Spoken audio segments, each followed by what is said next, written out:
to be able to turn up to their training establishment. We lose 80% of people in that pipeline who choose a different career. We know that retention's a challenge because people are not staying in the armed forces for the length that they used to. Poor quality military accommodation with black mould on people's bedrooms, broken boilers, leaky roofs, that's further deteriorating morale. So all of this stuff, so not just about kitchen equipment. Sure, no, understood. A whole range of things, a whole range of expensive things. Are you convinced that when you go to the Treasury and to your very austere fellow cabinet member, the new Chancellor, that she will come up with the money?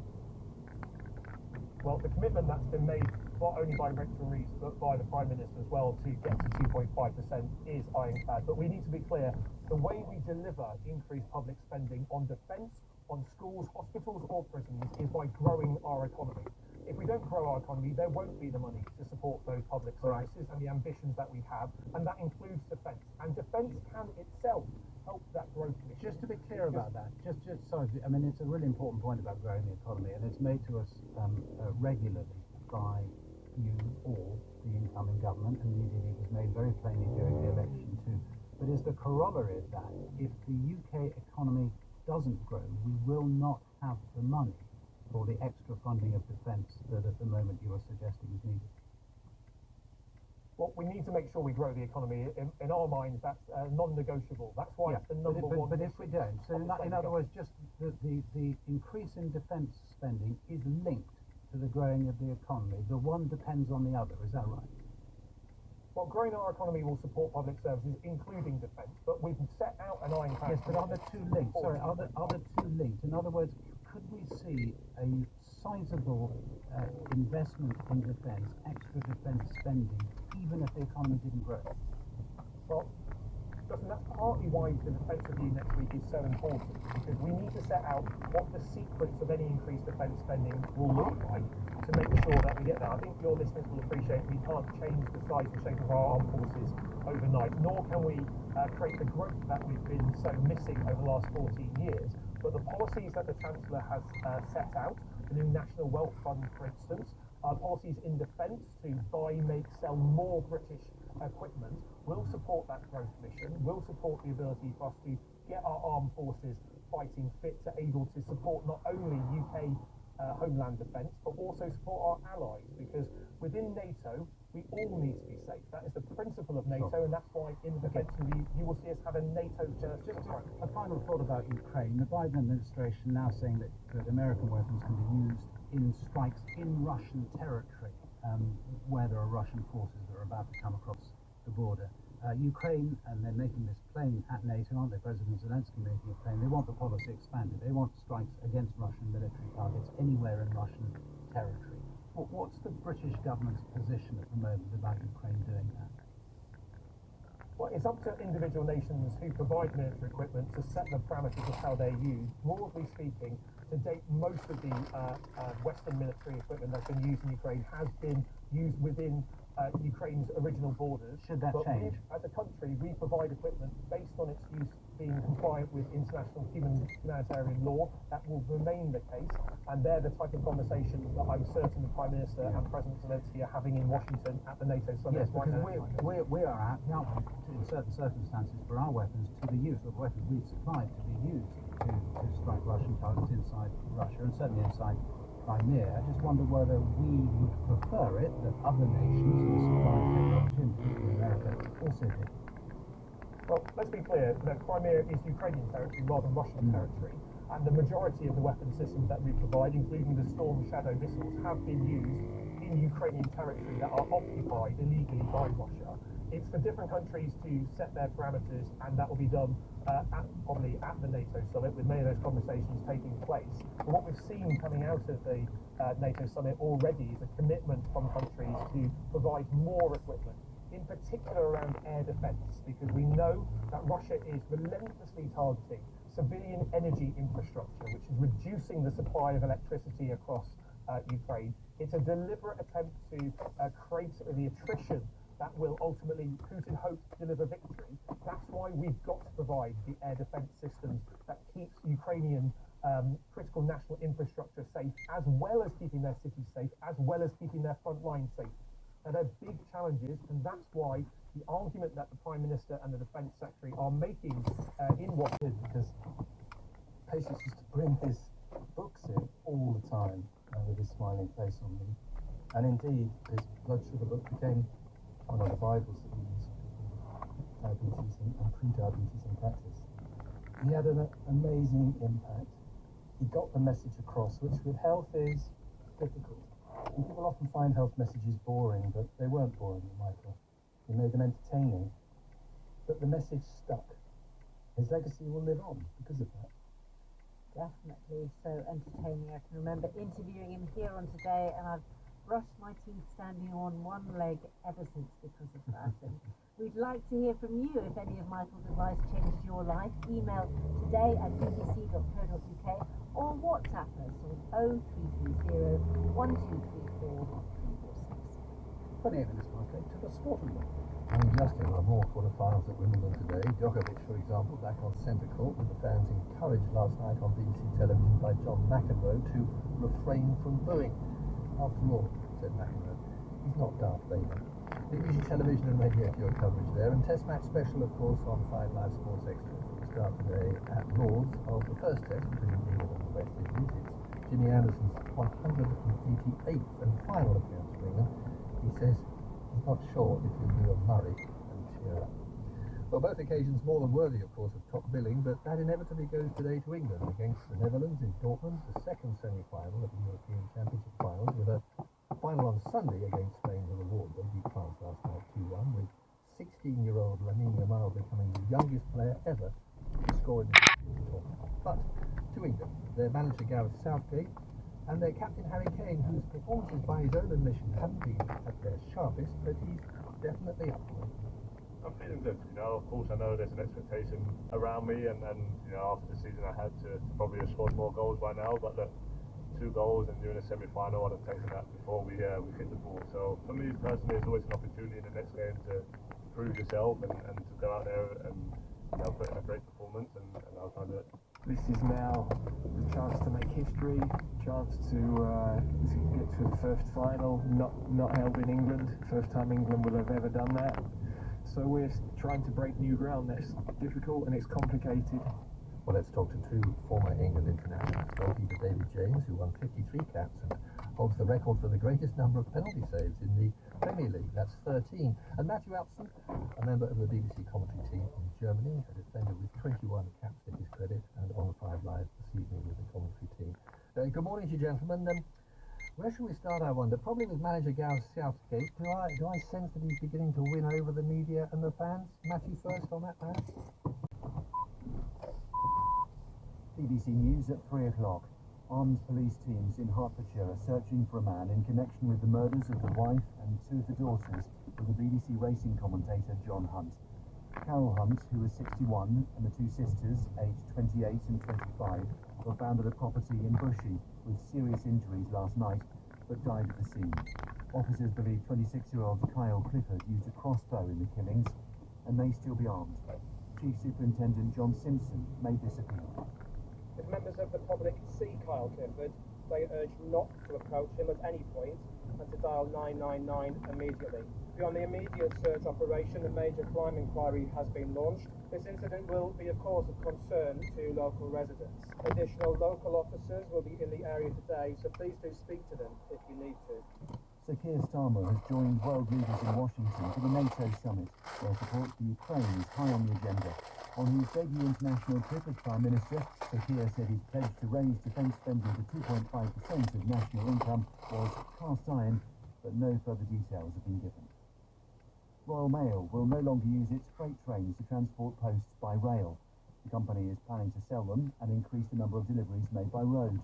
Critics have expressed concerns about the impact on the climate. Royal Mail insists it is the greenest delivery company in the UK. ScotRail has temporarily cut about 600 services because of a pay dispute with Star. The publicly owned rail operator said it was the result of fewer train drivers than normal being available for overtime or rest day working. 4 unions rejected the pay offer last week. England will attempt to qualify for only their 3rd major football tournament final in history tonight. The Three Lions take on the Netherlands in the semi-final of Euro 2024, And the winners will play Spain on Sunday. Kick-offs at 8 p.m. this evening, our time. BBC News. Now on Radio 4, it's Moneybox Live with Felicity Hannah. A new government has taken office, so what might that mean for the financial issues you've told us you care about? Over the next few weeks, we're going to take a look. And there was one topic that loads of people called about in the run-up to the election. It's the cost of care in old age. The Samsung money are absolutely high, and this year we're just but there's not much of it. The particular bugbear is the question of who should pay. Because unlike NHS services, social care is not free and abuse. A place in residential care costs around £60,000 a year.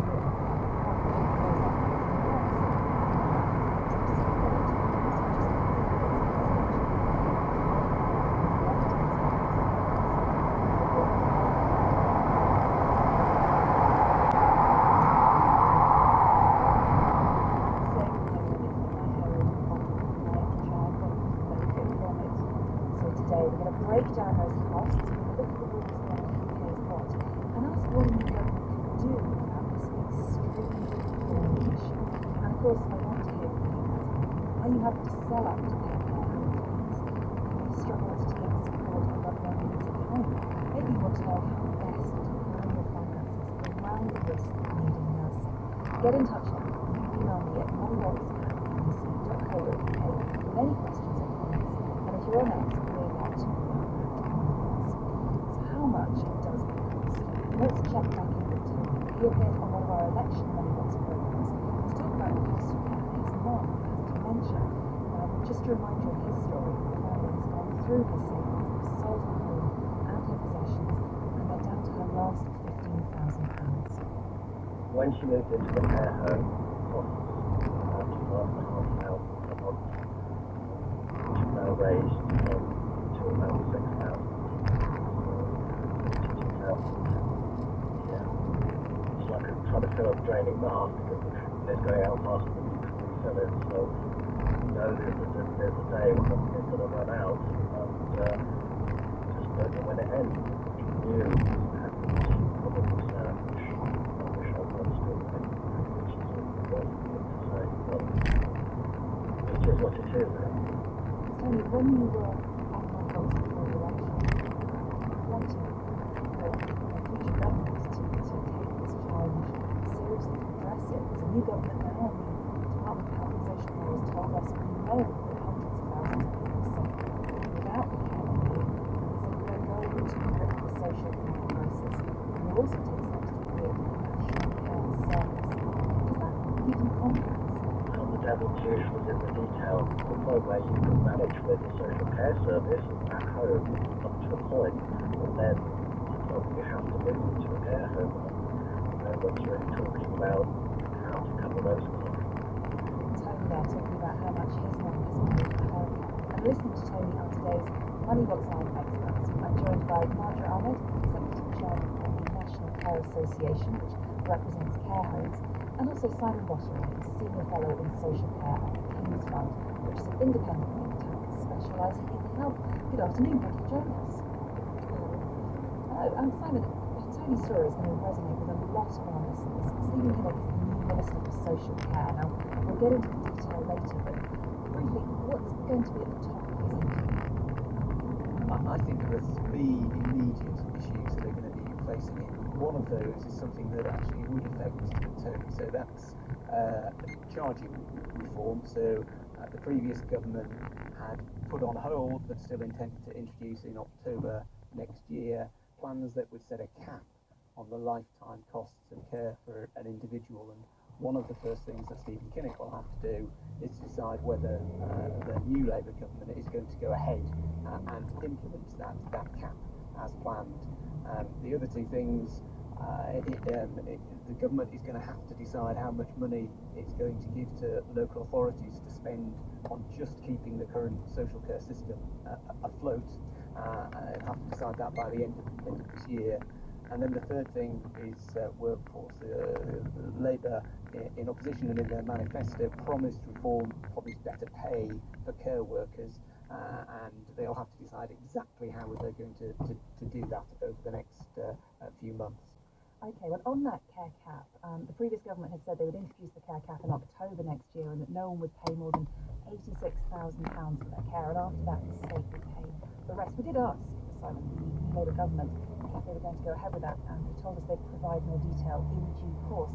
Do you have a hunch? I think I'd like to give the government the opportunity to do what they said they were going to do in the campaign, which was that their intention was to proceed with the cap.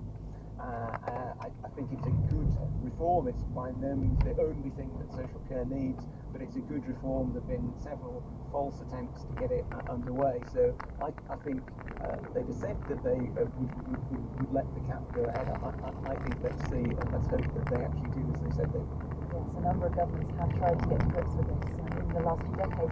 Nadra, we heard Tony's mum is paying over £70,000 a year for her care, with additional costs needed for her dementia. It is a huge amount, isn't it? What does it actually cover?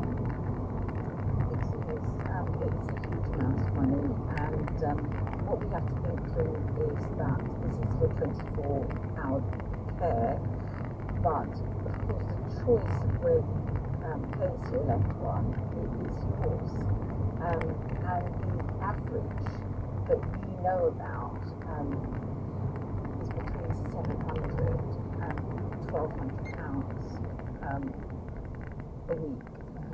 So, and that's where we are, that's where it sits. So if we then look at what does that buy, that buys quite extensive care now, because the people are looking after a very complex healthcare needs. It covers the training and education of our staff. It doesn't fully cover what they deserve to be paid, and that's where the pay issue is really important.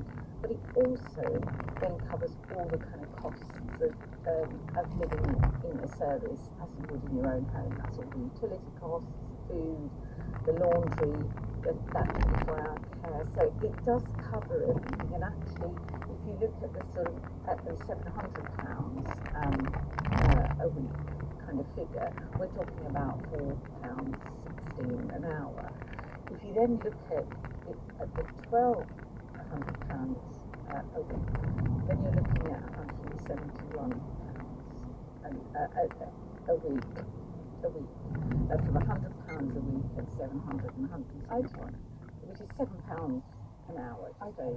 Yes, I mean we can break it. Absolutely, it's interesting hearing sort of the sums at your end, but still breathtaking amounts of cash for people to find, isn't it? Simon, there is help in place, isn't there? There's a structure in place if you can't afford to get the help.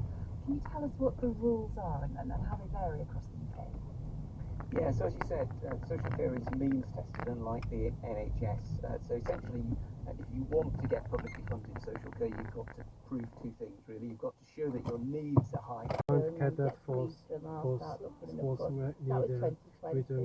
And now I'm over 60 and I feel like I can go and get a job now. Been away from the workplace too long. Thank you to Alison for talking to me about her situation. Simon, Alison illustrates a whole other financial issue, doesn't she? The cost of leaving work to provide that care to your loved one, and that could stop many people saving more money for their own old age. Yeah, I mean, 係喎，你個 ingredient 你唔記得咗？可唔可以去買我哋？carers. And as you say with Alison, people do have to give up work in order to care for loved ones. I think this it illustrates something that we talk an awful lot about the cost of social care and having to pay for carers. There's a real value to having good social care as well, and that value would include, if we had a better system, it would mean that people like Alison didn't have to give up work.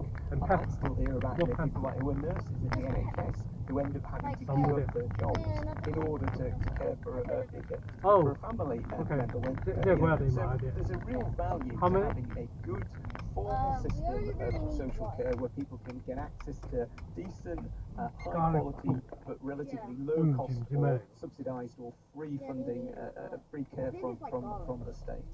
we've had an email Simon from Roy who says, 爸爸陣間要去 Sainsbury's 買奶，咁陣間去問下佢唔買你嗰啲好冇？ Why don't they take care of me? So a few 我真係唔 different 知 issues 你 in 講嗰個加 Roy's 力 email, 高 but 係咩？ it just won't be possible for everyone, will it, to take care of their relatives? In fact, long-term financial impact and care needs can become really complex if people have conditions like dementia. Yeah, and you know, as you were saying, the reality is that families already provide a massive amount of care. They are the bedrock of the system, and many would want to do more, but they can't. You know, one of the things that's happened is that people don't necessarily always live in the same geographical neighbourhood as their parents anymore. We've got more older people who are growing up without the children who aren't able to provide that care. So it's right that we should support people, family members who want to and can provide unpaid care, but actually we've got to have a good state-funded care system that provides a decent quality of support for people who need it when they need it, and which gives unpaid care at least a break or a baseline of support. Thank you. Margaret, in Scotland, there's free personal and nursing care up to a certain age. Can you just explain what personal care is?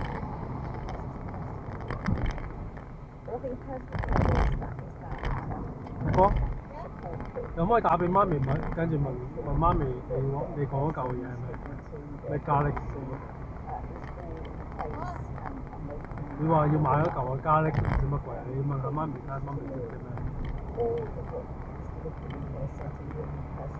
That will include personal therapies,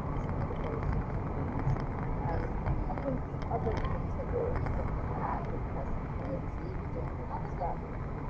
personal care the other bits of it is the bit that's to do with choice of rooms and accommodation.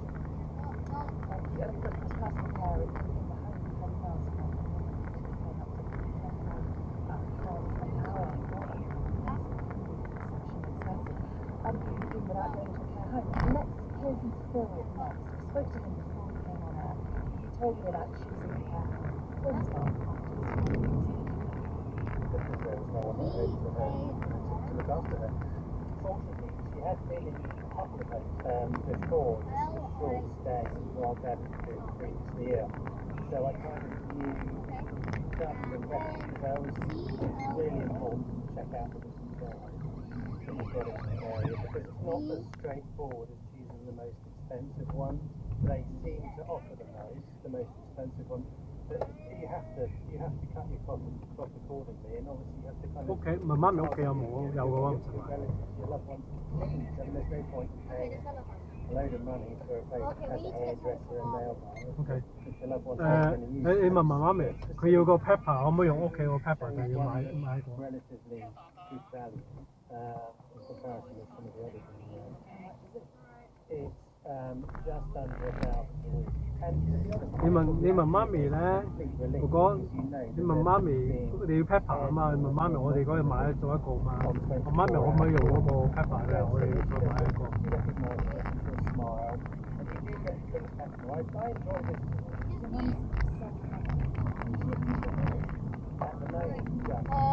我一陣間去買。而家去買嘅話。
Just in the last 40 years, there's been a 52% increase in the number of people over 65. So that's 3.5 million more people in that age group in just increase. Actually, how does that compare to intervention? Well, I don't think it's just about care homes. Certainly, care homes and nursing homes for people who are at that stage, that's the best place to be cared for. And the general trend actually has been a small reduction in both nursing homes and residential care homes over time. So there has been a reduction. Now, that's not a problem if actually we're increasing the amount of home care capacity that we have, because most people will say that they want to stay independent at home for as long as possible, or that we're increasing the number of what are called extra care or retirement where people can live relatively normal life, but actually if they need care, they can get it as well. The trouble is we're not necessarily doing that, and I think that we may be storing up problems for the future. Simon, thank you. We'll try to wait to hear, but that's all we've got time for in this programme. Thank you so much to everybody who shared their family stories. Thank you to our experts, Simon Bottery from the King's Fund and Nader Ahmed from the National Care Association. We're going to be looking at more of these big issues from the new government now, starting with housing next Wednesday. If you've got a comment or question about rent, mortgages or the housing market, do email us at moneybox@bbc.co.uk. And do listen out for Paul Lewis, who's back with Moneybox on Saturday. He'll be looking at new ways to protect yourself from mobile phone fraud. That's at midday on Saturday. Until then, have a very good night. Moneybox Live was presented by Felicity Hand. The programme was produced by Sarah Rodney. Knowledge has transformed our understanding of the universe and ourselves. But I'm here to argue that ignorance is just as important. Having you create endeavours, basically. You're doing this day in, day out, right? And training all year round for these big events like the Paralympics. So how do you fuel yourself on a daily basis? So fueling and recovery is probably the most important thing in and around training, because obviously I can train as well as I can, but if I don't recover from that, then I'm not going to be able to train as well the next day. But it all starts with breakfast. So what do you have for your breakfast? It's normally eggs, 4 to 5 eggs. I will have yogurt. 45 eggs? 45? Yes. Or 4 to 5. Then I'm getting the adequate amount of protein. That's still a lot. Yeah. And then depending on the session I've got going in towards that, then I might add more carbohydrates in. That's normally with a load of veggies as well. How much protein are you getting in a day, would you say? So it's normally around 300 grams of protein a day. 300 grams of protein a day? Yeah, up to that. But what you've got to consider is that a lot of people think about it from, let's say, an animal source, or let's say eggs. But actually protein is in a lot of things. And that's one thing that I've worked out. For example, rice, bread, pasta, that actually has quite a lot of protein. Are you getting most of the protein from your normal diet? Rice, any of it protein. from supplementation, Really? protein powders, that kind of thing? Generally, I don't use supplements for protein. I know people that do. If there is an occasion where I will need to quickly get something in, then yes, I will utilize that. But I try not to eat just from the sake of I like to eat food, and I like to try and get that from a source that I know as an athlete. I get tested, and I would rather know exactly where everything comes from. So maybe to end on, what would be your favourite meal that you cook with loads of protein in? I love making chilies because sauce, beans, lentils. You can get all sorts of stuff in that. I don't suppose next time, instead of exercising, you just go to the gym. Yeah. You welcome that. 不過你今日有呢個 music theatre 記得啊？ I think we're both perfect. Well, I'm definitely. Me too. Now Harrison is an absolute unit. He used to be a rugby player, got a serious knee injury, ended his playing career, which is why he became a discus thrower. Right, and as he said, protein can provide the fuel to build muscle so he can take his exercising to the next level. He's also got a whole nutrition team to help him out. Obviously, Harrison has really high protein needs, but what about ordinary people, not athletes, in the gym? What does protein mean to them? We sent our producer Alice off to the local gym in Cardiff to find out. Where do you get your protein from? It's dietary based. 2 scoops a day. And have you got an ultimate fitness goal you're trying to achieve? Gain a bit more weight and a bit more power. So do you worry about protein at all? Yes, I do. I can worry about it quite often just because without protein, we're not building muscle. How much do you aim for a day? I'm normally going for about 50 grams of protein, sometimes even more, maybe 100 grams, depending on what the day is. Okay, and why do you think protein's having a bit of a moment right now? It seems like there's so much information about it. The gym's just become a massive craze. Obviously, all over TikTok and Instagram, it's quite popular, especially bodybuilding now and powerlifting. Protein's just one of those things that comes with the gym, and to get big, you've got to have a good protein intake. My name's Hakeem. I'm the manager of Fusion Cardiff Central. And is there a certain amount of protein you're aiming to eat a day? Maybe about 2 grams per kilo body weight. And what's your ultimate fitness goals? Just to be healthy more so than anything. The aesthetic is a kind of would be a bonus as well. Kind of bigger, leaner, that sort of thing really. And why do you think protein is so popular at the moment? It certainly seems to be all over social media right now. I think within the industry, again, with marketing and brands, it's almost portrayed as if you're not drinking a protein shake, you're not going to make any progress, whereas it is just a supplement to the diet. If someone's new to training, the first thing is, how do I get a six-pack, and what protein should I buy? As if that protein will have like a steroid-like effect on them. So,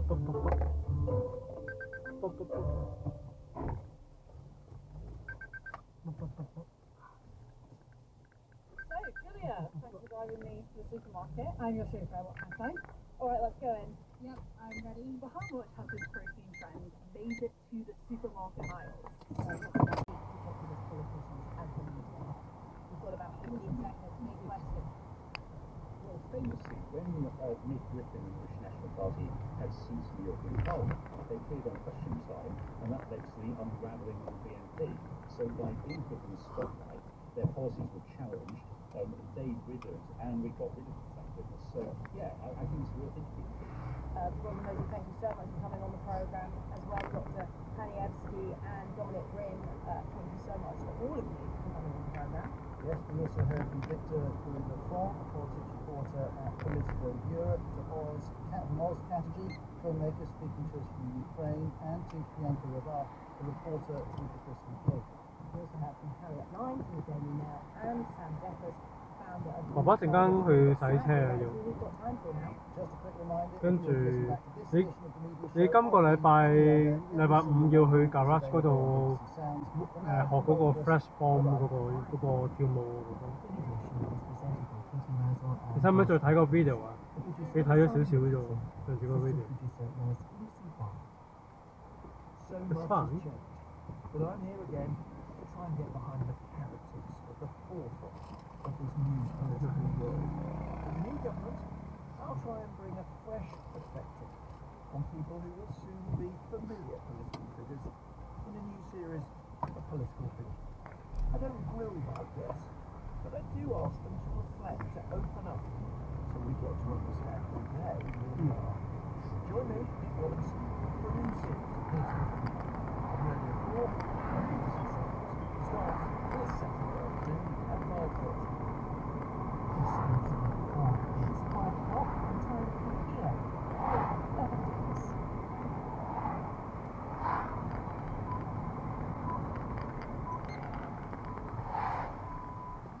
Hello, 3 women have been killed in an attack thought to involve a crossbow. The suspect is still on the loose. Members of the public sit Kyle Clifford. They urge not to approach him at any point and to dial 999 immediately. Kyle, if you're seeing or hearing this, please make contact with the police. And the latest on those podcasts. Also, let's remind everyone, of course, all eyes on the US president. Biden is hosting the NATO summit in Washington this week. In a blow to the president, Democratic Senator Michael Bennet said he feared Donald Trump can win the election by a landslide. We'll be hearing from the last night great and you know what? Psychological management. These players are about to go out and take the most important hits of their lives. Now, what do you do as a leader? What do you say? Managers are, to put it mildly, not very effective typically in this situation. First time, BBC News read today by the GP. 3 million killed in the targeted attack in Hertfordshire last night. Two daughters of the BBC Basic Radio Carol Abdul, 65, and sisters Hannah and Louisa Abdul, 8, 5, Ronaldo pushing the DC. The suspect of 6-year-old Quebec used to cross border behind forward. The head of BBC 5 Live has described deaths as devastating. Helen Wilkinson said this report on the scene. This usually quiet cul-de-sac in the leafy town of Bushy in Hertfordshire is the focus of a triple murder investigation. Residents have described their shock. One said they heard screaming last night as the armed police ran down the street. Police said it was a targeted, horrific attack and that a crossbow was used and possibly other weapons. The search for the suspect is ongoing. Police have warned the public not to approach Kyle Clifford. The BBC understands that the 26-year-old previously served in the British Army. Pakistan has been the German chancellor of elections in Washington discusses significantly with security Europe. Islamist Muslims attacking American site. Ukraine's security and potential membership of Iran says we have a agenda of the site. There was no further action that the US and the state and the Web allies were sending fighter jets to Kyiv. As we see, the transfer of F-16 jets is underway. Coming from Denmark, coming from the Netherlands, and those jets will be flying in the skies in Ukraine this summer to make sure that Ukraine continue to effectively defend itself against the Russian aggression. Some residents in Gaza say they are not prepared to leave the city as military operations strengthen there. Israel thousands of people instead evacuated the hundreds of migrants and government officials have described Russell executive from negotiate an end to the war. The Hollywood star Ali Wong is reportedly missing a charge to be involved in manslaughter in a fatal shooting of 4/7/2021. The film Football Rust of Common Ground captain has been declared to be a photographer. He is guilty of being convicted. Mr. Baldwin could be sentenced to 18 months in prison. Students and graduates who are suing the University College London for the quality of teaching during strikes and cold times have withdrawn their cases will go to trial at the start of 2026. Around 5,000 students have gone heads against UCI after teaching was cancelled or moved online. One of the claimants, David Hammond, said some students have had their careers disrupted. If you are a forensic scientist, you went to university during that time, you are now being told you don't have sufficient lab experience in order to work in the job, despite the fact that you paid for the degree that was supposed to give you that. These people are not just held back, they're entirely prohibited from working in the field that they're theoretically qualified to work in. UCL said it will prioritise the well-being of students and their educational achievements. Anticipation is building in the German city of Dortmund ahead of tonight's European football semi-final between England and the Netherlands. The Three Lions have then made the final of the major tournament on the following side. Our correspondent Andy Stiff spoke to these fans in Dortmund who believe England will win. They didn't see it. So it's the documentary. I thought you wouldn't watch it. How do you know? who's just finished his GCSE, so this is our summer holiday. You absolutely not to watch. So it's something that absolutely not for you. I do. We are definitely going to Berlin. Kick off is at 8 o'clock. Richie, thank you. We'll be talking about that later, but let's start with the horrific news from Hertfordshire. 3 women were killed yesterday in an increased targeted attack involving a crossbow. Now, the 3 have been identified as Carol and 2 daughters of BBC racing host John Hunt. Police are searching for that man, Kyle Clifford, the suspect in the town of Bushy in North London. It's a deeply shocking story. Murders in a quiet Hertfordshire cul-de-sac. The BBC described the news as devastating in a note to colleagues on Radio 5. Chief Superintendent John Simpson from Hertfordshire was stabbed spoke to reporters earlier. We have extensive police resources deployed to various locations in North London and also the Bushy area of Hertfordshire. The manhunt also involves armed police officers and specialist search teams responding at pace in the wake of what has been an horrific incident involving what is currently believed to be a crossbow, but other weapons may also have been used. If members of the public see Kyle Clifford, they urge not to approach him at any point and to dial 999 immediately. Kyle, if you're seeing or hearing this, please make contact with the police via 999. Well, that was the police talking to journalists. Now, a councillor on Hertfordshire Council, Louise Nicholas, spoke to the BBC this afternoon. This is something that is going to affect the community for weeks and weeks. It's just, you don't expect to wake up on a Wednesday morning when you're thinking about the football this evening and find that 3 people have tragically lost their lives in the most violent way. And it's so shocking yet again to hear of the deaths of 3 women at the hands of a man. It's really terrible. The BBC Tony Livingston is at the house in Bushy, Hertfordshire. And maybe take us through what's known about this horrible last week. Yes, the police are describing it as a horrific targeted attack. We are on the street, just looking onto the cul-de-sac where the property is, where the street is now known for the wife and 2 daughters of the BBC racing radio commentator John Hunt, the victim 61-year-old Carol Hunt, Hannah Hunt 28, and Louise Hunt who was 25. They're all the same family, are they? They're all the same family. Work has been going on here at the scene.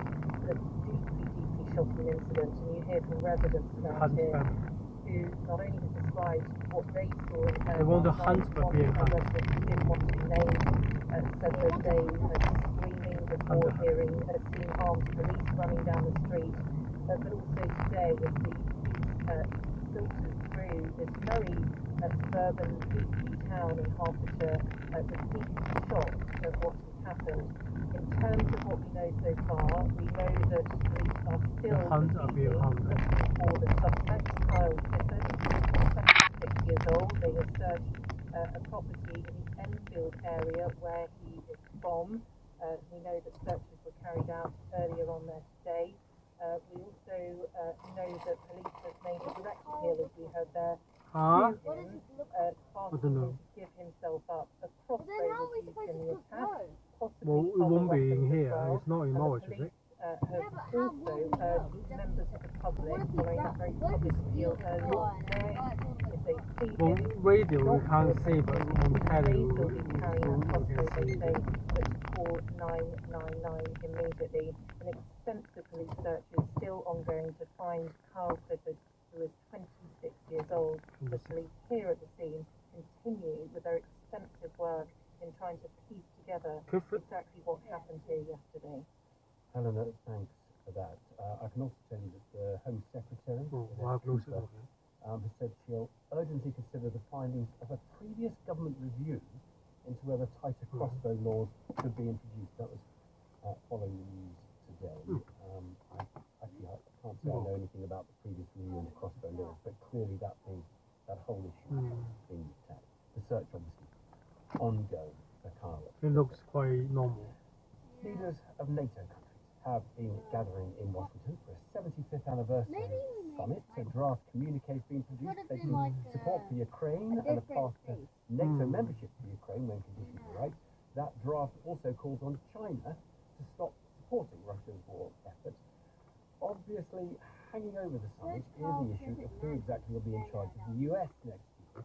There is such a big difference in tone and substance on NATO and Ukraine between the two candidates, Biden and Trump. And, of course, Biden is in the his own fiscal crisis. More and more Democrat supporters calling for him to step aside. Meanwhile, of course, this is Keir Starmer's first chance to meet other world leaders, the British Prime Minister. He said his talks with world leaders were an opportunity to make sure that those relationships are reset, to be able to say that our position on the world stage on things like climate, defence, security and climate change are so important. We can hear just a little of what the Prime Minister has been saying so far. I've just had a very good meeting with President Zelensky where I made it absolutely clear that as far as the UK is concerned, the change of government makes no difference to the support that we will provide. It was really important to me to be able to affirm that face-to-face in the meeting. I did speak to him immediately after I was sworn in as Prime Minister last week. So that's Keir Starmer. Now, the BBC State Department correspondent is Tom Bateman, who's at the NATO summit in Washington. We should talk about Keir's first foreign trip, we should talk about the summit, and we should talk about Biden, Tom. Let us just start with Keir, because we just heard that. Presumably, he is taking the opportunity here to have as many bilateral and other meetings as he can. They absolutely are, and actually, as I talk to you, Evan, I'm whirling my way up an escalator across this huge convention centre, taken out of a room where David Lammy, the Foreign Secretary, the International Security Secretary, stepped basically just in the room for a couple of hours at the top of that meeting. And I mean, the grin on Mr. Lammy's face as he said, you know, it's wonderful to be here with you for the first time as Foreign Secretary. He is somebody who has worked hard to try to build ties in Washington while they were in opposition. And I think he's trying to sort of capitalise on that now these two know each other. And there was a lot of sort of affirmation for NATO in its 75th anniversary, Mr. Lammy referencing Labour figures from the Attlee government during the alliance's formation, and Tony Blinken referencing, he said, not just a special relationship, but an enduring one. So at the moment, this is, I think, a moment, my sense is, I think the US administration is trying to get the Brits here pretty good billing. I mean, the bilateral meeting between President Biden and Mr. Keir Starmer, which is happening later, is what was one of only two initially announced. So I think that, you know, my sense is that they want to get this relationship off to a strong footing, and this is a very good opportunity for them to do that. However, all these question marks over President Biden and how long he is going to be there, because more and more pressure every day as Democrats begin to sort of secrete out and say, you know what, I think it's time for him to withdraw from the campaign. Yeah, and the question about all of this has been whether or not there is enough of a critical mass, you know, enough of a head of steam to try to force President Biden's hand, because the point is there is no mechanism left for those who might plot collectively to get rid of him as the nominee or for him to step aside. He has to do that voluntarily now. It's only 5 weeks until the Democratic convention, and so it's been a sort of daily watch of how many more people are going to come out and call for him to go. And I think at the moment, look at the sort of list that people have done so publicly, I think the White House still feels they're just in command of this. I mean, there's, you know, getting on probably around a dozen representatives in the House of Representatives, Democrats who have either publicly or privately called for him to go. No senators have actually said he should step aside, although 2 in the last 24 hours saying they don't think he can win. And then a pretty spectacular moment in the New York Times with George Clooney overnight writing an opinion piece. Now, it was a key fundraiser for President Biden, and he said basically he is too old, and that he thinks he's seen him in private worried about his diminution 都 and 係遲到 the 啊，今日 sense 嗰個 that 幫唔係遲 you 到 know,。he is in private like 2 he 分鐘到 was in the debate with Donald Trump. So that Is that is okay? pretty bad for the White House. I think they're going to be quite 唔好亂咁講嘢啊！ with that, and it does, I think, add to the clamour. But as I say, I don't think it's 唔講得 reached 㗎。 critical mass yet, but they 嚇？ still have a few weeks to go. Tom, 點解要講類似啲嘢啫？ in 你 Washington. 唔可以 Let 講 us 翻你 reflect on 你個年 some 紀 of 啱 these 講 foreign 嗰啲嘢 policy 咩？ issues and challenges with Baroness Ashton, Cathy Ashton, a Labour peer, who was, of course, the EU's High Representative for Foreign Affairs back from 2009 to 2014. And Cathy, thank you for giving us your time. Can we just start on President Biden? I mean, presumably, foreign leaders just have to remain completely neutral on issues about whether he's a candidate or not. But presumably, they're all very worried. See his state, see the polling results, and see the prospect of President Trump version 2. Certainly, I mean, they'll be looking at, how President Biden is. There's a lot of sort of speculation and talk, but the way that they're going to find out how he is by being with him. I knew him as Vice President. He was fantastic to work with. He was a brilliant person in terms of support for the UK and the European Union at that point, of which we were a member, but also on all the issues that we cared about. And unquestionably, whatever else they find, they will see that support is still very much part of the administration, not least for the Brits, as Tom was saying, in terms of the reception 水樽攞啊 that Britain's getting. OK， 拜拜。 Prime Minister, Foreign Secretary, Defence Secretary, all being very definitely brought into the fold. That's not just NATO, but is of course the embrace of the transatlantic relationship. Yeah. Let's talk UK foreign policy then, as we have this reset, as Keir Starmer has called it, of the relations with other countries. Britain's always had this kind of quite interesting place, hasn't it, between the United States and the European Union. It's very different now because it's not in the European Union. Where do you see Britain going in its role in foreign policy? Well, it was always called the bridge. When I was in Brussels, Britain was seen to be not always completely attached to the EU at times, but very certainly the bridge between the United States and countries of the European Union. And that was a really valuable and valued role. When that disappeared, I think there's been a real sense of drift, and nobody's quite sure what Britain wants out of either of those relationships. Certainly there's been a lot of effort put into the transatlantic one, but not in a way that actually has demonstrated the value that I think Britain can bring. So in terms of resetting, it is about finding a way to demonstrate that Britain has a significant role to play, deciding what the priorities for that will be, how it will operate, what its relationship with Europe is going to be in the future, which is clearly going to be ironing out some of the difficulties economically, but also building on some of the issues in terms of defence, security, foreign policy, where we have so much in common. And then, of course, building with the transatlantic relationship. So it might not be a full bridge, but maybe it's going to be a kind of mini bridge. We'll see. Reconstructed bridge. It is very interesting, isn't it? Nick Thomas Simmons has gone out to Washington. Now he's been, what's his title? Europe Minister, effectively. Is that right? In the Foreign Office. And he's gone. I mean, you might not have thought he would go to a NATO summit. Well, I'm not even sure he's in the Foreign Office, but he is certainly the person who's been given the responsibility, as I read it, for relations with Europe, and that's specifically, and I think particularly, in the context of what they'll be doing with Brussels, the sort of the big strategic discussions. I think he'll be certainly a key player in that. And of course, it's absolutely right that they'll all be there in Washington. Why waste time?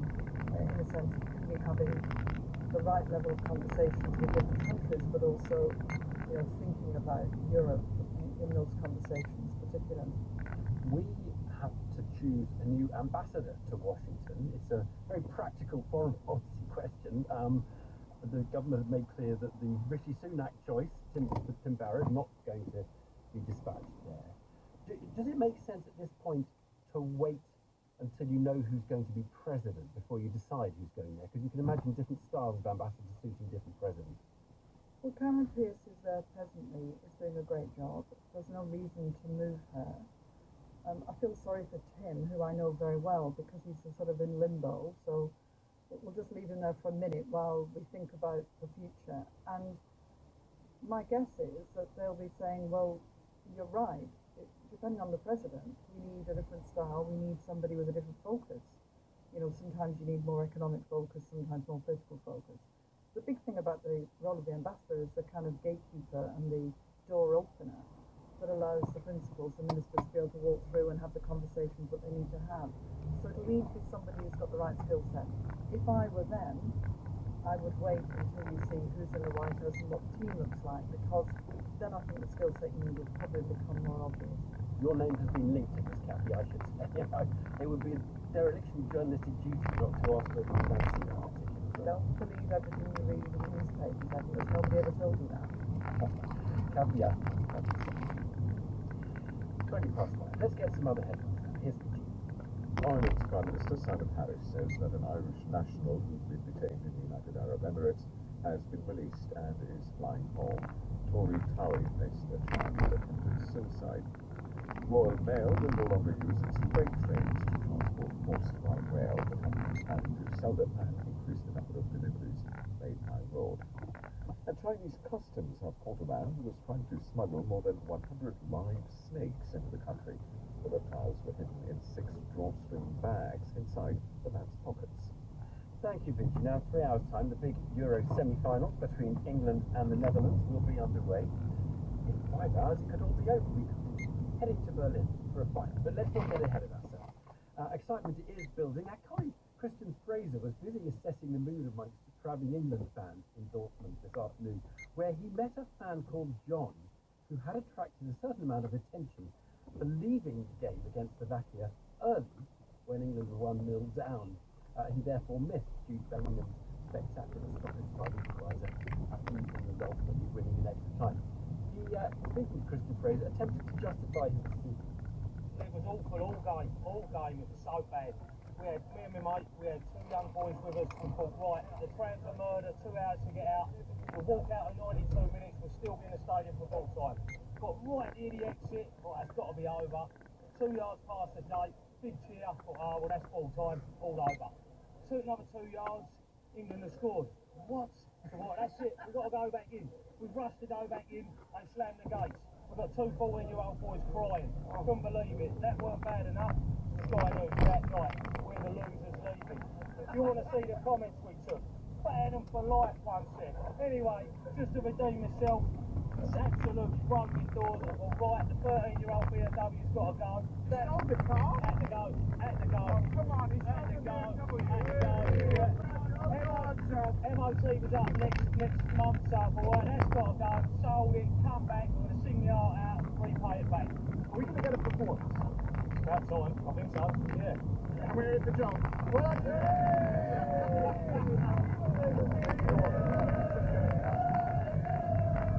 Christian Fraser talking to John, who is back there with the BBC's football correspondent. Another John Murray, he's at the stadium in Dortmund.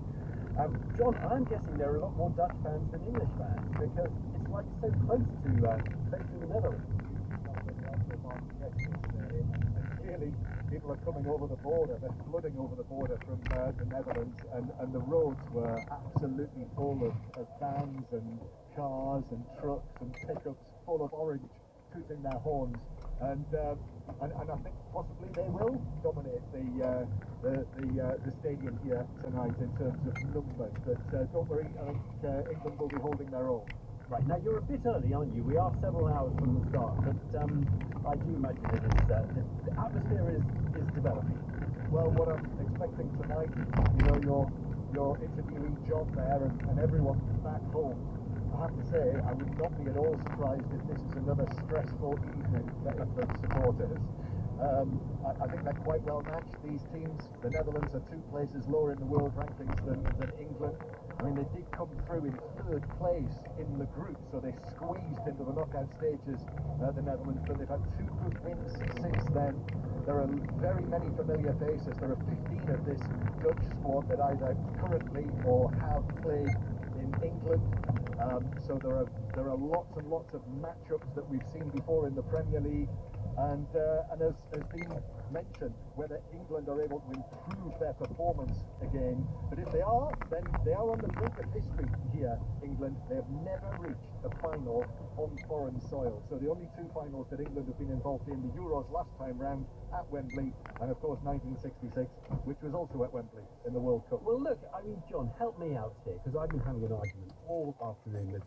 Statistically, and with Gareth Southgate, I mean, it shouldn't have come as a surprise, because his track record is playing what they call tournament football, i.e. football that will get you to the latter stage of tournaments. And he has been stubbornly steadfast in his approach at this tournament. I'm not expecting the team to change much in terms of the personnel tonight. Therefore, I think it's entirely possible that we'll see a similar sort of performance. That he's absolutely convinced this will be his last crack at it. I think there's not too much doubt about that. And he's either going to be remembered as the man who took England so far, further than most other England managers, but wasn't able to take that final have step. the triple bomb, please. This week in Germany. Amazing. But what's your prediction, John? We'd like to pin you down just at the end of the little chat. I prefer Evan to call it a guess rather more than a prediction. And my guess is that England Thank you very much. will squeeze through tonight. Thank you, John. We're going to hear a bit about penalty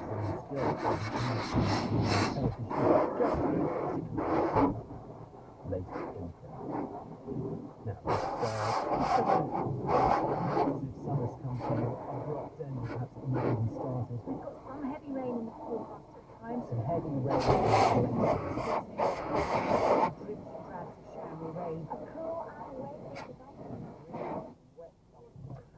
Well, the strange weather, it just gets curiouser and curiouser that summer doesn't seem to be happening. It seems strange in June, but we went into July, Northern Irish things broke up a week and a half ago. It's another couple of weeks for summer to arrive in even Wales for what they call the summer holidays. What is going on? I spoke to Annie Sharp, meteorologist and presenter up in there. The jet stream is really to blame for most of it.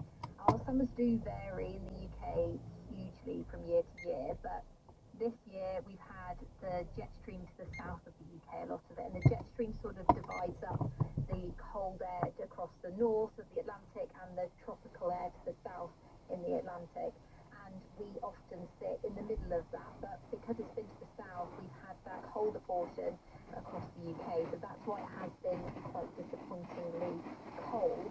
Just to clarify, the jet stream is... It's an air current. This is not the water current that I think sometimes confuse with it, but it's an air current and it's extremely high up. Is that right? Yeah, exactly. It's a fast-moving ribbon of air that moves sort of at the height where planes fly across the Atlantic, essentially, and it moves mostly from west to east across the Atlantic and across where the UK is. And the reason it's there is because of that temperature gradient from the tropics, the equator to the North Pole, that creates a pressure gradient, and then that drives our weather patterns across the Atlantic. It tends to weaken and usually move a bit further north to the UK through the summer, allowing the higher pressure to build in and the more settled weather. It can be quite a meandering pattern, it can wiggle and wave around, and that's what it's been doing. Obviously, jet streams are very important to our temperature climate.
makes it harder with climate change for that warm water to cool and simply move back southwards, so it just slows down the circulation.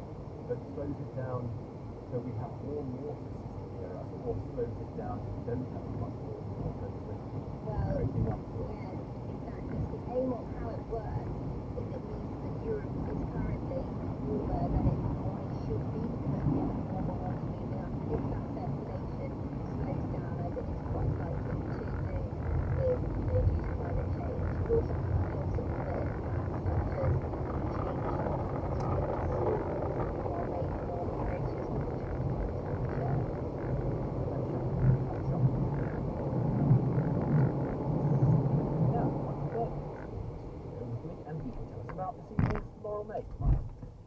Once upon a time, as a 22-year-old radio producer, I rather fancied I was the youngest person in Broadcasting House. Half a century and more on, I'm almost certain I'm the oldest. One of the saint of Melbourne hasn't snuck into in our time. Age hasn't had a good press of late, what with Joe Biden's doddering frailty and Ronaldo clueless and goalless at the Euros. When do the old have a moral duty to step aside? And is it right, as many believe, not me of course, that society is skewed in their favour? Well, no, I think It's a fascinating one. My question for that, 28 years to 60. Innocent performer, have a summary of did you? The three women killed in a targeted attack in Bushey in Hertfordshire last night are the wife and two of the daughters of the BBC racing radio commentator John Hunt. Carol Hunt, who is 61, Hannah Hunt, who is 28, and 25-year-old Louise Hunt, who were found with fatal injuries at their home and died at the property. Police have made a direct appeal to the main suspect, 26-year-old Kyle Clifford, to contact them.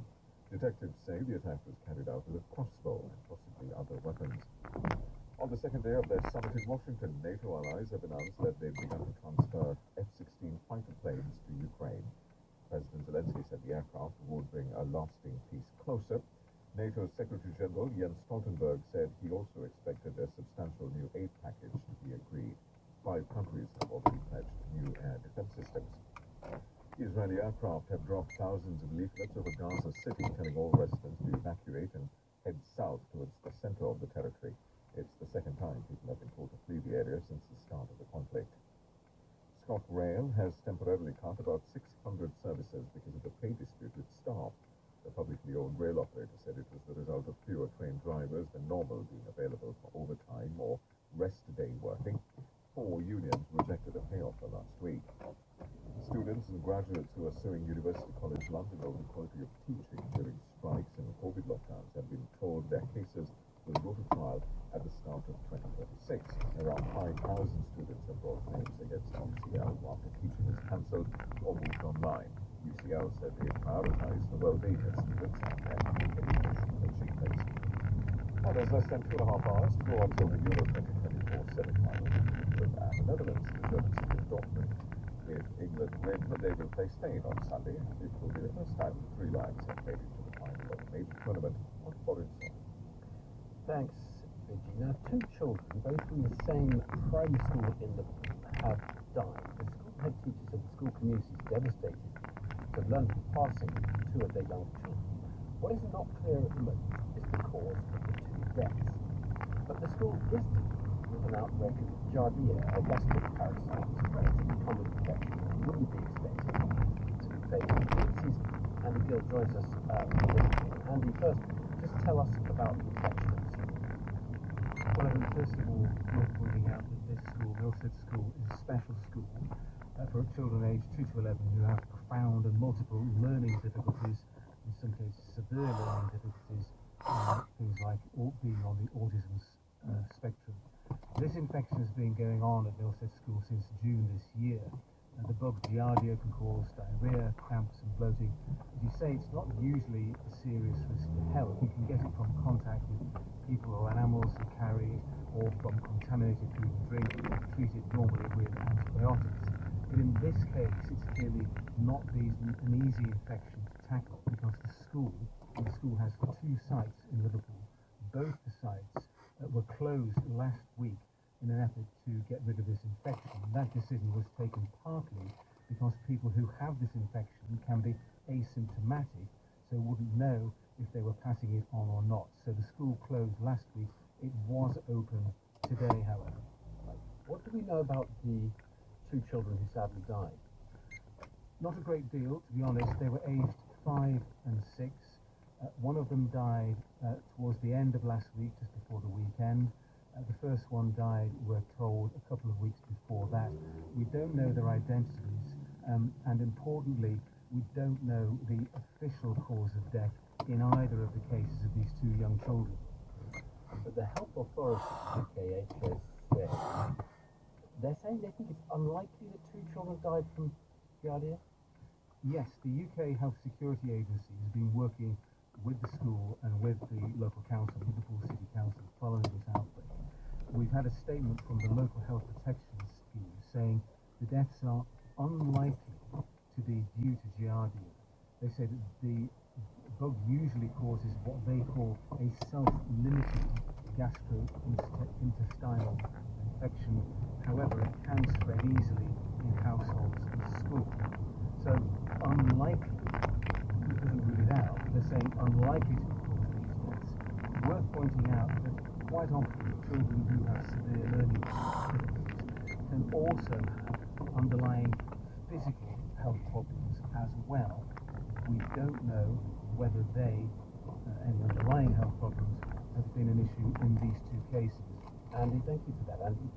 Andy Gill. Let's talk to Paul Hunter, Professor in Medicine at the University of Anglia, who works on health protection. Paul, thank you for joining us. There's a lot we don't know in this particular case. Tell us a bit about Giardia generally and how it presents and how serious it is and how often it is fatal or very serious. Yeah, I mean, it's a parasite, it's a single-celled parasite, it's not a bacteria or a virus, and it is actually quite common. We conducted a large study a few years ago. We found it about in 1% of people going to see their general practitioner because of diarrhea, and actually it's also quite common in people who have no symptoms whatsoever. Maybe about 1 in 150 people are carrying this perfectly at any one time without it causing any obvious harm. It can occasionally cause chronic illness in people and lead to sort of weight loss over a period of time, but it is in industrialized countries extremely unlikely to cause the death of anybody. In elsewhere in the world, in developing countries, particularly in areas where there are famine, it's a different story altogether, and in children who are severely malnourished, it can indeed exacerbate that and lead to death. We don't know about these 2 children or very much about them, but just in general, children in special needs schools who may have severe learning difficulties, say, to what extent is there a differential impact of thing like a parasite like Giardia? Well, it's certainly more common, and we do know that in children with Down syndrome particularly, they are much more likely to be positive for Giardia at any one time, partly because it's more difficult to manage, to get them to manage their personal hygiene and wash their hands after going to the toilet and so on. And also there's some suggestion that there may also be some immunological reason why sometimes the children can't clear the infection, although I think we're not quite as sure about that. I mean, many people look at this and say it's too much of a coincidence. We have 2 unexplained child deaths at a school where there's a Giardia outbreak. It just they'll link those 2 together very obviously. Yeah, the problem is in infectious diseases, surprising coincidences are happening all the time, and I think you've got to be careful, because this is one school. There are probably several other schools in the country that have also got experiencing outbreaks, and so we do see coincidences very frequently in infectious disease and health protection. The question is to make sure you investigate these properly to actually understand what was the cause of death, and then make conclusions, not make them just because they're associated. Those are join the dots, absolutely causal link. And Paul, thank you for that. We'll come to there. In Gaza, the Israeli military have told people who are currently in Gaza City in the north of the Strip to evacuate south. Now, Gaza City, of course, was subject to an early offensive by the Israelis after October the 7th, but there are estimated to be more than 250,000 people there, as Israeli forces re-enter parts of the city where they believe Hamas and Palestinian Islamic Jihad have regrouped since the start of the year. We can catch up with Rushdie Abououi, who's our Gaza correspondent. And Rushdie, tell us how these instructions, really, or guidance to evacuate is occurring.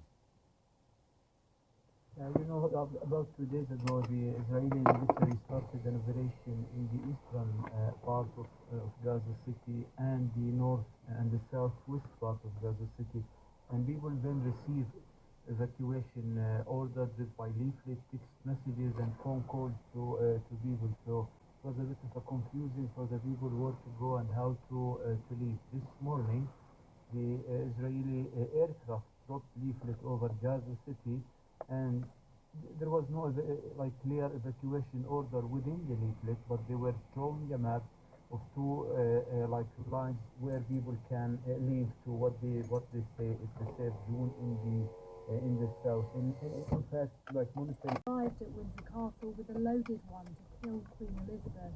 He was jailed last year.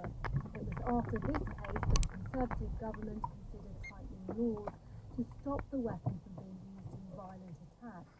A consultation was launched into mandatory licensing earlier this year, but the general election intervened. The new Home Secretary, Yvette Cooper, is now considering those findings in the light of this latest attack. America's top diplomat, Antony Blinken, has said NATO allies have started transferring F-16 fighter jets to Ukraine to help counter Russia's control of the skies. Leaders, including Sir Keir Starmer, are attending a NATO summit in Washington, where the supply of military and humanitarian aid to Kiev is dominating the agenda. In a declaration, which is still to be formally approved, allies pledged that Ukraine's path towards joining NATO was now irreversible. From Washington, our US correspondent Tom Bateman sent this report. His Excellency, Mr. Olaf Scholz, Chancellor of the Federal Republic of Germany. Leaders from 32 countries gathered for handshakes in a welcome ceremony in Washington, where the stifling summer humidity hangs in the air with the clouds of anxiety surrounding this summit.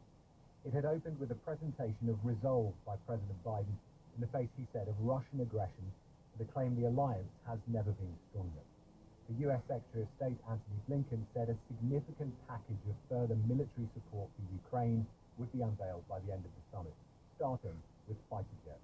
I'm also pleased to announce that as we speak, the transfer of F-16 jets is underway, coming from Denmark, coming from the Netherlands, and those jets will be flying in the skies in Ukraine this summer. The alliance is pledging more air defense systems for Ukraine. It will also see a NATO command mission being established in Germany to better coordinate the systems.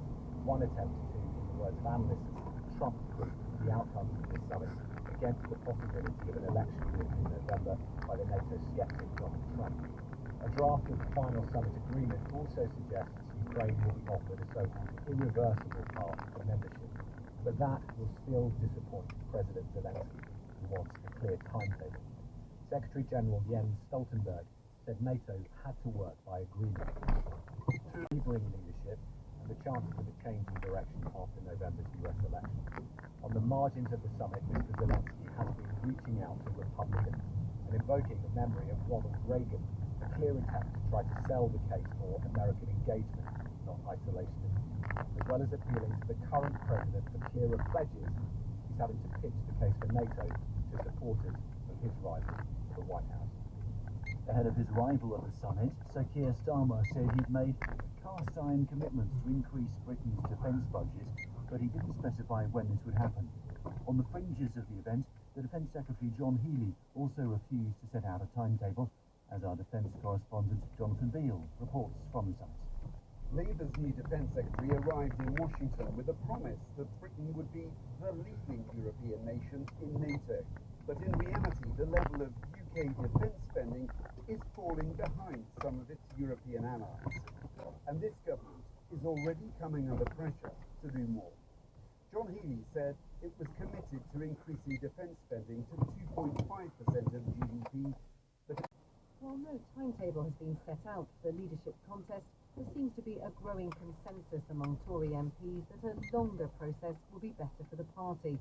One former cabinet minister said they'd like the party conference in October to be a chance for members to assess the merits of each candidate.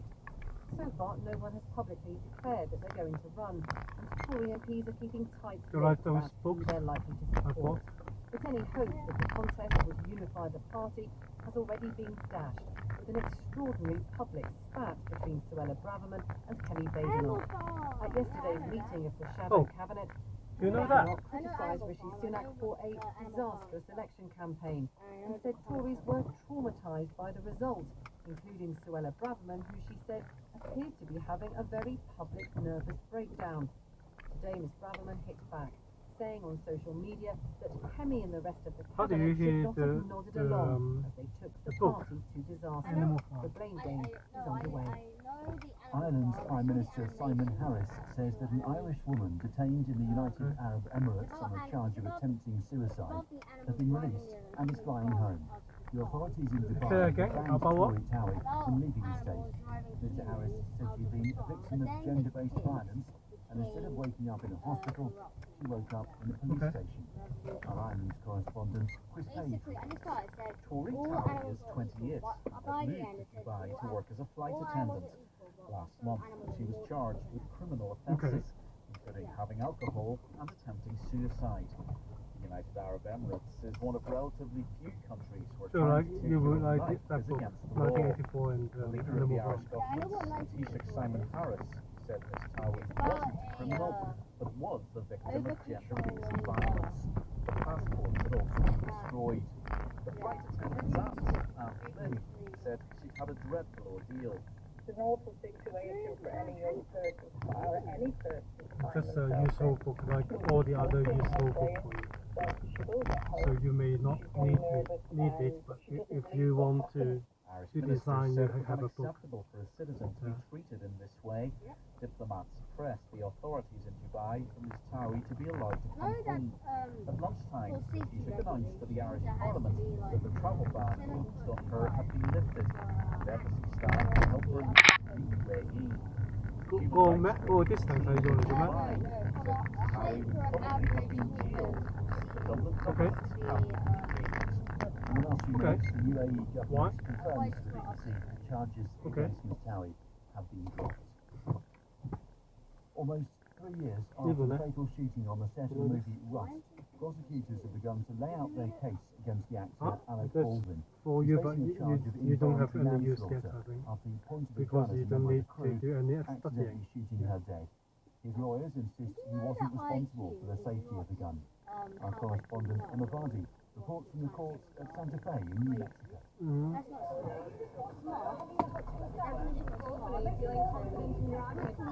Alec Baldwin is more used to facing cameras on a red carpet. When he arrived at this court in New Mexico, it was to face a jury to decide whether he was responsible for the shooting. It's an app that asks you to. Prosecutors told the court the life of the cinematographer Helena Hutchins was lost because the actor was playing make-believe with a real gun. Alec Baldwin has always argued he was relying on the crew to ensure the weapon was safe. The gun expert hired to work on the film was convicted earlier this year of involuntary manslaughter, having mixed up dummy rounds with live bullets.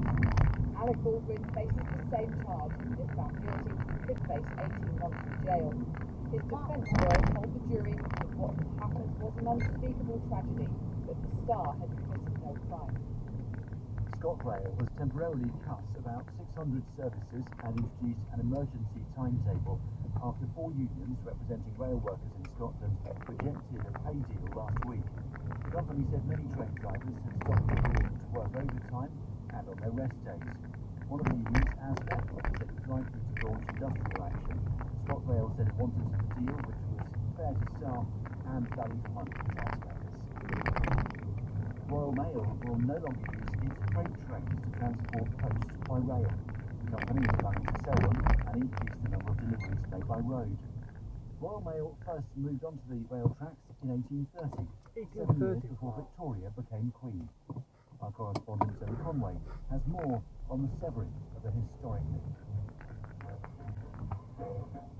This is the night mail crossing the border, bringing the check and the postal order, letters for the rich, letters for the poor, shop in the corner of the girl next door. Boring, is that? No, it's a funny song. Night train where posts were sorted on board overnight, bringing communities together. And none will hear the postman's knock without a quickening of the heart. But who can bear to feel himself forgot? The night train stopped running 2 decades ago, and even in the day, rail has played an ever-diminishing role in Royal Mail deliveries.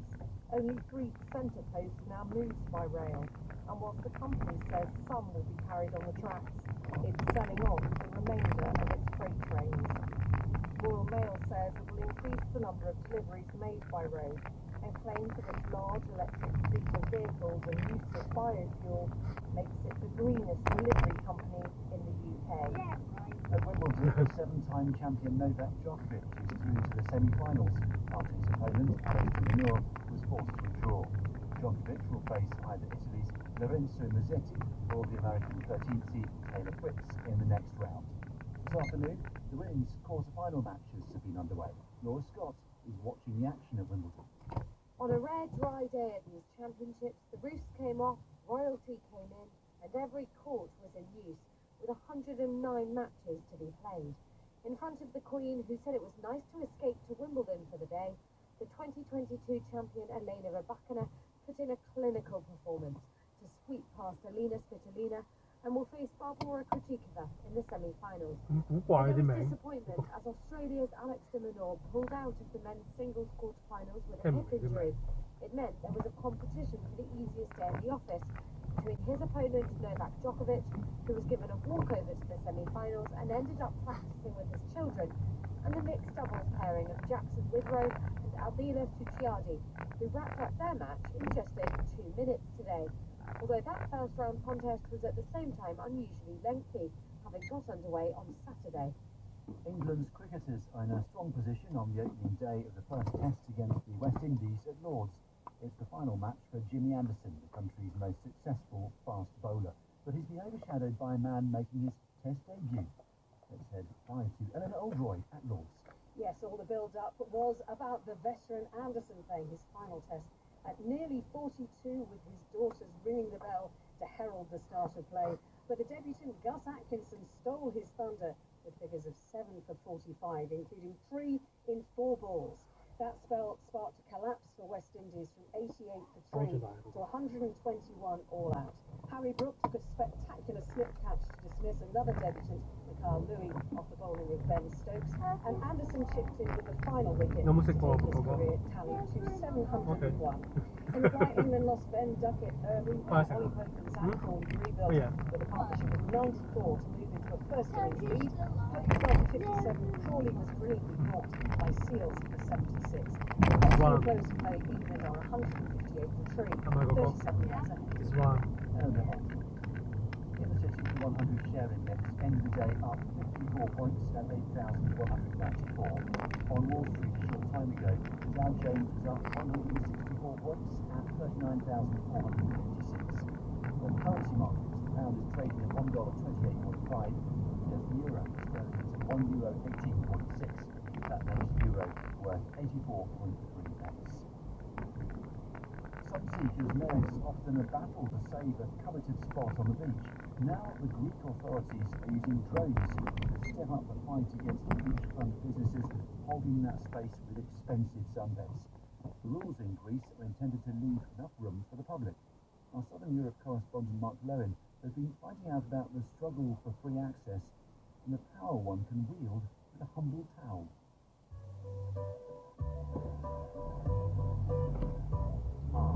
Greek summer. Island hopping, ouzo at sunset, and often a scramble to find a patch of sand to label towel amid sunbeds that cost the earth. But now Greece is cracking down on beach hoggers, issuing new rules for some businesses. Their tables and sunbeds must be at least 4 meters away from the water to leave free space for the public, and they won't be allowed on smaller beaches. The government has issued more than €350,000 of fines in the past week for illegal street sessions, using drones and satellites to spot members and launching an app. Use that money. It comes after local Don't even bother doing that. Do something else about it. Do something else about One of its members, Pasos Pelota, spoke of the golden sands of Palos Island. Was my family in the beach and we put our towel down and our umbrella and we said, okay, this place is reserved by us. We know our rights and we're going to stay here. They don't like it, but you have to accept it. The beach is a public space, like a square or like a street. It's belongs to everybody. Rules will be enforced by the new regulations. Yes, if they are implemented. That will be the challenge, policing Greece's thousands of miles of beaches and confronting businesses that are charged with high rentals by the state. Freeing up sand for the Sunseekers will require a sea change in mentalities. Chinese customs have caught a man who is trying to smuggle more than 100 live snakes into the country by stuffing them down his trousers. The reptiles were hidden in 6 drawstring bags inside the man's pockets. Border officers said the snakes were of all types, sizes and colours, and many were non-native species. The headlines again. In the past few minutes, police say they found a man suspected of using a crossbow to murder the wife and 2 of the daughters of the BBC racing commentator John Hunt. Officers say Kyle Clifford, who's 26, was found in the Enfield area in North London. He's receiving medical treatment for injuries. No shots were fired by police. NATO allies meeting in Washington have promised more air defences and warplanes for Ukraine, with fighter jets already being transferred to Kyiv. The Hollywood star and Democratic Party fundraiser George Clooney has added his voice to those calling for President Biden to end his campaign for a second term. BBC News. And the news was presented by Tom Sanders. This Friday, we're celebrating Michael Mosley, our star's favourite shows and presenters, to share how he inspired small changes in their lives. And across the day, we'll hear about their experiences. Join us this Friday for Just One Thing Day on Radio 4. Just one thing. In a moment this evening, Sanders and Jeff Northcote Just modern one thing. masculinity. Just one thing. Coach Sarah and Becky. We have just one thing. Just one thing. Whether it's the sights or the sounds. What? Every match. Being closer to the action at Wimbledon makes all the difference. With your choice of course, get closer to the action. Wimbledon. Watch on iPlayer. Listen on BBC Sounds. Now on Radio 4, we head to Leeds, where Jeff Northcote wants to talk about modern masculinity in his new stand-up series, where this week he asks, why would men wear sunscreen? Hello, Jeff Northcote here. This programme is my work around club. You know, some kind of safe space to talk about issues facing modern men. Just a quick disclaimer, this is a metaphorical version. Though we do have lots of men who went rather, and we've got a jukebox, only those tracks by being over the quick. Just a heads up, this is going to be a good show, but occasionally I will be talking about important stuff up to and including people. So if you are uncomfortable, we have earplugs that are playing the TMS commentary of Energy 81. This is the place to discuss proper bloke stuff. But Jeff, isn't that the entire podcast landscape? Yes, there are lots of men talking for many hours in the podcasting world. What are they really saying? Podcasts taught us that if an infinite number of male hosts given an infinite number of timelines, they would create Shakespeare. One would write about the importance of protein shakes and hot dogs, while the others would laugh hysterically at knockouts. I also accept that in 2024 the phrase microphone could see exclusion. But let me start with the questions. Does our working men's club exclude prospects? No. Does it exclude gambling? No. Does it exclude blokes who ride unicycles but aren't in the service? Yes. Because you have to have standards. This This work events club is a place where we can explore the actual experience of being good. How often do we hear it articulate? Feel in the bloke. Say something more comfortable. Not least because we're recording this in Leeds, which is the home of understated madness. Yorkshire's the kind of place where you're not even allowed to cry when chopping onions. And Leeds is the kind of place where sharing your mental health problems means sighing.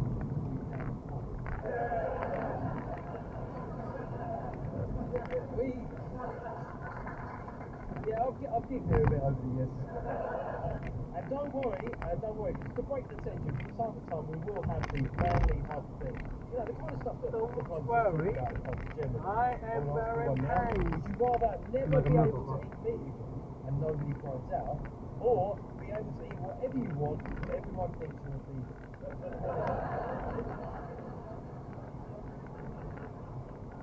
Do we have any actual answers to that? You'd rather everyone, so you have to go around thinking you're a vegan. And how would that play when you're in Morris? Oh, great. Your sister would like you more if she thought you were a vegan. So you'd be living a lie as a vegan for your sister's love. The family share a benefit. Therapy is a great thing. To me, blokishness is a harmony between two seemingly paradoxical things. Firstly, you have to retain some sense of boyishness, a belief that no matter how busy your grown-up life gets, you should still be afforded time and space to alphabetize your record collection. Yes, babe, I'll take the bins out in a second. I'm just working out if it should be P for Prince or A for artist formerly known as.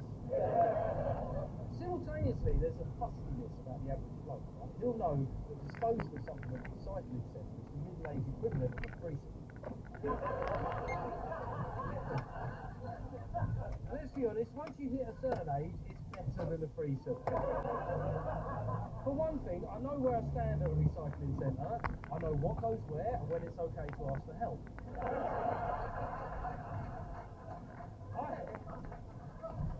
At the end of the show, we're going to compile some recommendations in the unlikely event the government of the day ever create a dedicated men. Just a little path forward to make men's lives healthier and happier. Right, got to be serious. Let's default to one of those manly hypotheticals. How many ducks would it take to kill a full-grown rhino? Third row down there, we've got a taker down there. How many ducks would it take to kill a full-grown rhino? Just one. First out, breaking, a street dance form which emerged alongside hip-hop in 70s New York, and which sometimes involved an informal element of competition, as b-boys and b-girls faced off against each other in dance battles, improvising to music played by a DJ. It is unquestionably an art form. Later this month, the Queen Elizabeth Hall in London hosts a dance show about the evolution of the form. But it is also now an official Olympic sport. Joining me to talk about how that happened, what it's done to breaking, are Crazy Smooth, the creator of the South Bank Show, on the line from Ottawa, and Kevin Gacey, also known as DJ Renegade, who essentially came up with the judging system that's going to be used in Paris. Kevin Gacey, quite a lot of our listeners will know this as breakdancing, but it matters a lot to those who do it that it's called breaking. What's the distinction between the two? There's no real distinction. I think the main aim is to remove the idea of breaking is an easy for people, and the fact that just maybe a little bit graphic, not associated with it. So the breakdancing was a kind of more commercial way of talking about the whole range of the form. Crazy Smooth, why breaking in the first place? Why is it called that? Well, ultimately, there's many reasons, but ultimately, calling it B-boys and B-girls, the people that dance on the break, that part of the record, as you were playing James Brown earlier, that part where he says 1, 2, 3, 4, everybody dies out, drummer has a solo. 1, 2, 3, 4. That's the break. So we are the people that dance on the break. So one of the reasons why we're called B-boys and B-girls. And I think in the 80s, ultimately break dancing was a term that they used, a commercial term that they used as an umbrella term to kind of encompass every street dance. So a lot of times people say, oh, Michael Jackson is a break dancer and etc. When we know that each street dance has its own history, has its own vocabulary, and all of that. So it's better to use the terms that the practitioners use. So b-boying, breaking, to be gender neutral. Yeah, b-boys and b-girls are the competitors, aren't they? They're the ones that face off against each other. Your show goes back to the roots of it to a certain extent, doesn't it? That's what it's about. Crazy Smooth in My Body, the show that's going to be at the Queen Elizabeth Hall. Yes, the show has a lot of different street dances, but it is primarily breaking, and it talks about aging as a street dancer, and depending on where you find yourself spiritually or physically on the timeline, there's going to be a perspective. You could be older with less physical capabilities and dance. Break beats is one that Crazy Smooth already explained, and it could be from any of 1,000 songs that you might get.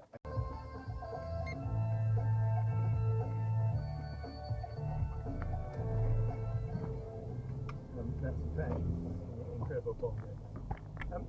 Within a certain range of beats per minute, I mean, presumably within expected. Yeah, I mean, somewhere between 110 and 130. Yeah. So that's a massive range with a lot of nuance. Crazy Smooth, if I can bring you in, it's not always easy when a grassroots street collides with big money, big audiences, television audiences and so on. Is there any anxiety about this becoming a sport? I think ultimately, since its inception, there's always been the athletic element. It's always been part of it, and because of the nature of our dance, we are constantly challenging each other. So such and such came up with this move and this style, and then I created this because, my school, I believe that my school of thought is better. This is how you should do it. So the nature of the culture and the dance is always pushing us to different levels. So for me, it's almost inevitable that it was going to be at this level because, as we also know, it's borrowed from Kung Fu, it's borrowed from gymnastics. But we are at the point physically that gymnasts look at b-boys and b-girls to get inspired by some of the creative moves that we're creating. So some of the moves are, they, to my eyes anyway, they defy gravity. You can't quite believe that somebody can do that with their leg while standing on one hand. Even for me, being in this for 30 years, there's a lot of things that we used to say, my generation, like, oh, imagine if you could do this, or that. Because I'm doing it tenfold. Are we seeing a little bit of an acceleration because of the fact that it's become a sport, that's intensified the evolution? I think physically it has.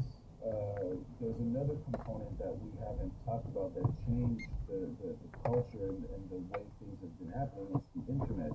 We used to go to competitions, events, and we would get the VHS tape 4 months, 6 months later. Now everything is live streamed, it's instantaneous, so it makes it so that people all over the world are in some ways connected.